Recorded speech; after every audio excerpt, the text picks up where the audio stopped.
అందరికీ నమస్కారాలండి. నా హృదపు హృద నా హృదయపూర్వక నమస్కారాలు.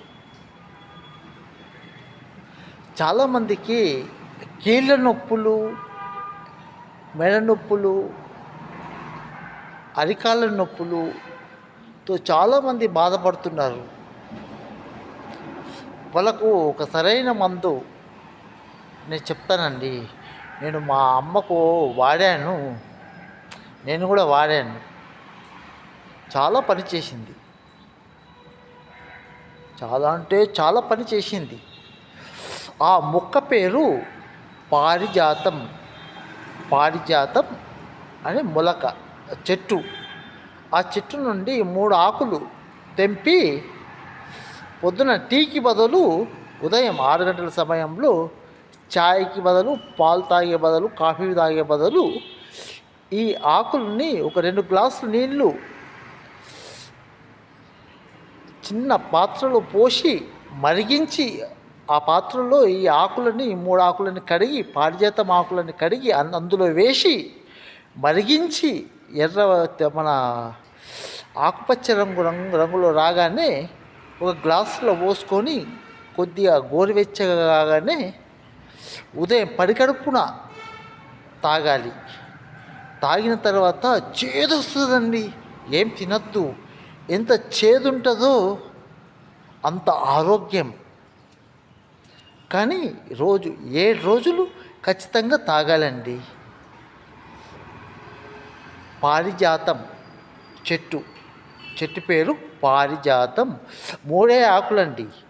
దాని మీద 3 గంటల తర్వాత తాగిన 3 గంటల తర్వాత మీరు ఏమైనా తినచ్చు, ఏమైనా తాగొచ్చు, ఇంగ్లీష్ మందులు కూడా వాడచ్చు. కానీ ఇది 100% నయమవుతుంది. కీళ్ళ నొప్పులు, మోకాళ్ళ నొప్పులు, మెరుసుల నొప్పులు, అంతేగాక మన శరీరంలో ఉన్న భాగాలను కూడా కడిగేస్తుందండి.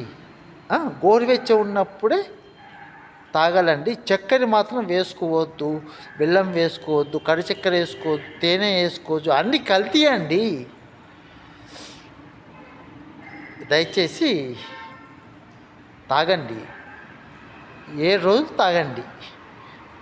మళ్ళీ నేను 7 రోజులు తాగిన తర్వాత మళ్ళీ చెప్తాను. నాకు మీరు గుర్తు చేయాలి. దయచేసి షేర్ చేయండి, కామెంట్లు పెట్టండి. అంతేకాకుండా సబ్స్క్రైబ్ చేయండి, లైకులు కూడా కొట్టండి. కష్టపడుతున్నానండి.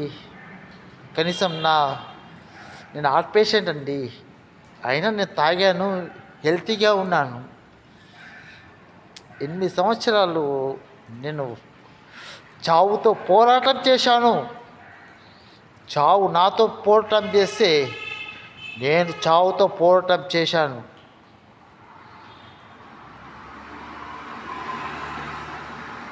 నిజమండి. దయచేసి తాగండి. పారిజాతం చెట్టు 3 ఆకులు కషాయం చేసుకొని తాగాలి. మరిగించాలి. ఆ నీళ్ళు ఆకుపచ్చ రంగులో లేకుంటే వేరే రంగులో వచ్చినా పర్వాలేదు. ఆకులు కూడా శుభ్రంగా కడిగి తాగి తర్వాత 2-3 గంటలు టీ కానీ ఏది ముట్టద్దు. టీ బానేయాలి. ఉప్పు అస్సలు తినొద్దండి. ఉప్పు కొంచెం మానేయండి. ఉప్పు మనకు ముప్పు. ఉప్పు అస్సలు తినద్దు. బాయ్.